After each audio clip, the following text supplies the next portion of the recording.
여러분 안녕하세요. 오늘 뉴욕 증시는 최근 들어 가장 뚜렷한 방향성을 보여준 하루였습니다. 오랫동안 이어졌던 관망 장세와 불확실성이 연준 인사들의 비둘기파 메시지로 크게 흔들리면서 시장 분위기가 단순한 반등이 아니라 전환점으로 이어지는 분위기를 만들었는데요. 나스닥은 2% 후반대 강한 상승을 보였고 기술주 중심의 반도체 지수는 4% 이상 급등하며 시장의 핵심 에너지가 어디에서 나오는지를 명확하게 보여줬습니다. 금리 인하 가능성이 급격히 높아지고 투자자들이 다시 성장 주로 자금을 돌리기 시작하는 흐름이 만들어졌고, 이 움직임은 테슬라에게 유독 강하게 반응했습니다. 시장 전체의 방향이 바뀌는 구간에서 테슬라가 자연스럽게 중심축으로 다시 등장했다는 점이 오늘의 가장 큰 특징이었습니다. 자, 본격적으로 영상 시작하기 전에 영상 하단에 더보기 클릭하시면 링크 있습니다. 자, 여기 눌러주시면요, 화면에다 담지 못한 정보들 받아보실 수 있습니다. 핵심 정보 또 매크로 경제 이슈까지 정보들 다 공유 중에 있으니까 이 정보 받아보시고 매매 진행하시면 많은 도움 되실 겁니다. 그럼 오늘 이야기 핵심부터 바로 시작해 보겠습니다.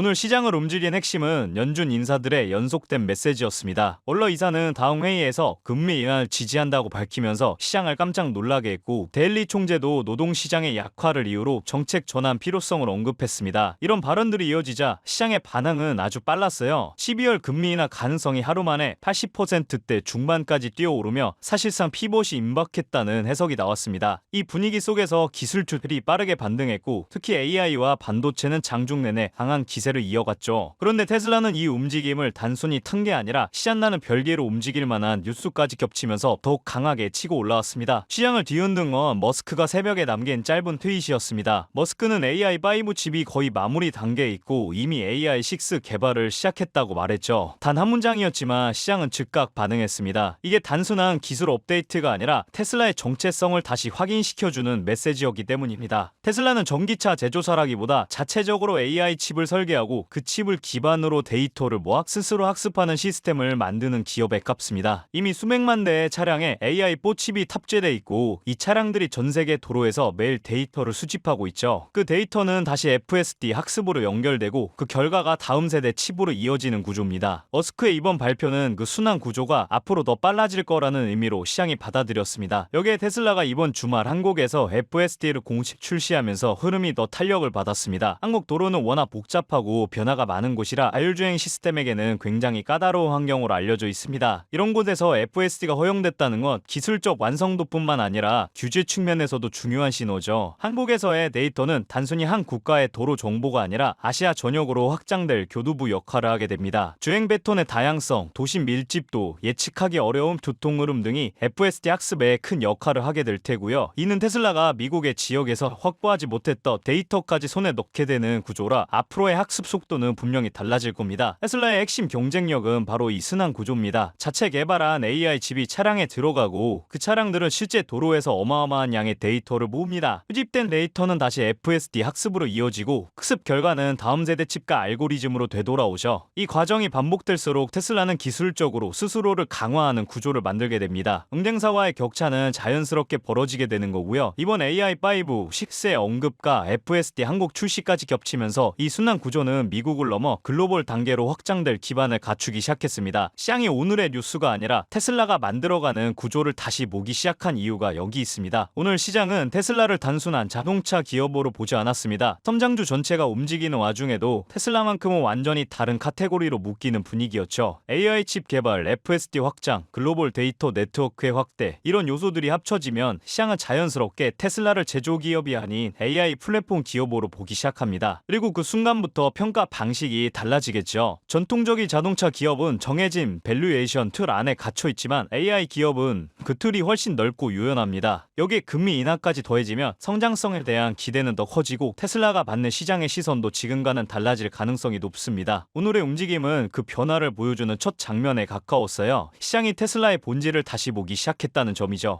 그렇다면 여러분들은 지금 주식 시장에서 수익을 내고 계신가요? 우리는 어떻게 해야 이런 불확실한 시장 속에서도 안정적으로 큰 수익을 얻어갈 수 있을까요? 눈에 띄는 대장주 M7 같은 종목들은 이미 너무 많이 상승한 뒤이기 때문에 앞으로는 진짜 큰 돈을 벌기 쉽지 않습니다. 진짜 기회는 그 대장주들 뒤에서 움직이는 수혜 종목에서 발생하는데요. 이런 종목들은 시가총액이 작기 때문에 비교적 소액으로도 접근이 가능하고 리스크 관리 또한 용이하죠. 즉 적은 자금으로도 큰 수익을 노릴 수 있는 구조입니다. 그런데 지금 시장을 움직이는 가장 큰 힘은 단순히 금리나 유동성이 아닙니다. 바로 미중 무역 전쟁의 임합, 전략 자원 전쟁이 시작됐기 때문이에요. 중국이 반도체에 이어 히토르 수출을 통제하기 시작했고 미국은 이에 맞서 자국 내 히토르 생산 라인을 재건에 나섰습니다. 단순히 정치적 갈등을 넘어서 AI, 전기차, 방위산업까지 직결된 신냉전형 공급망 전쟁입니다. 가장 대표적으로 눈에 띄었던 건 바로 히토르 전쟁의 중심에 선 MP 머티리얼스 티커였습니다. 미국 국방부와의 공급 계약이 발표되자 3개월 만에 주가가 6배 이상 폭등했고 거래량은 평소에 10배 이상 터졌어요. 1,000만 원만 넣었어도 6천만 원. 이게 바로 시장이 움직이는 타이밍입니다. 이런 종목들을 한번 불이 붙으면 정말 불도저처럼 밀어 올립니다.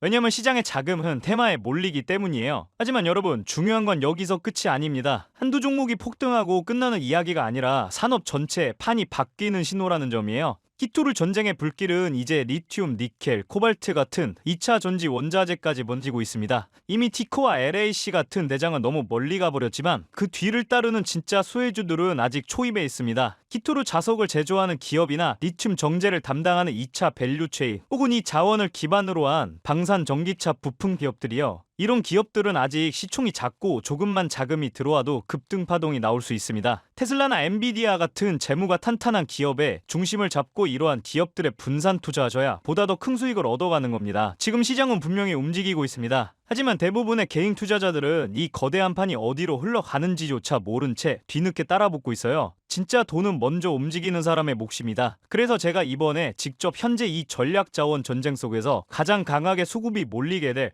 핵심 수혜 섹터와 종목 리스트를 정리해뒀습니다. 실제로 기관 자금이 들어오는 타이밍과 정부 정책 방향, 글로벌 공급망 재편 흐름까지 데이터 기반으로 정리된 PDF 자료예요. 이러한 정보도 소중한 제 구독자분들과 끝까지 영상 시청해주신 분들께만 오픈해드리도록 하겠습니다. 참여 방법은 간단합니다. 영상 아래 더보기란을 클릭하시면 파란색 링크가 하나 보이실 겁니다. 간단한 설문조사 진행해주시고 전송 버튼까지 눌러주시면 확인 후에 순차적으로 자료를 전달드리겠습니다. 절대로 금전 요구나 무조건적인 투자 권유 또한 하지 않습니다. 여러분이 시장에서 안정적으로 수익을 만들어 가시길 바라는 마음으로 준비한 자료들이에요. 꼭 가볍게 참고하시고 시장의 흐름을 직접 관망하셔도 좋습니다. 시장은 언제나 먼저 보는 사람, 먼저 움직이는 사람이 이깁니다. 지금 우리가 보고 있는 건 단순한 주가 상승이 아니라 글로벌 머니의 방향 전환이에요. 이 기회를 놓치면 다음 사이클이 올 때까지 또 몇 년을 기다려야 할지도 모릅니다. 영상이 도움되셨다면 좋아요와 구독 버튼 눌러주시고 저는 다음 영상에서 뵙도록 하겠습니다.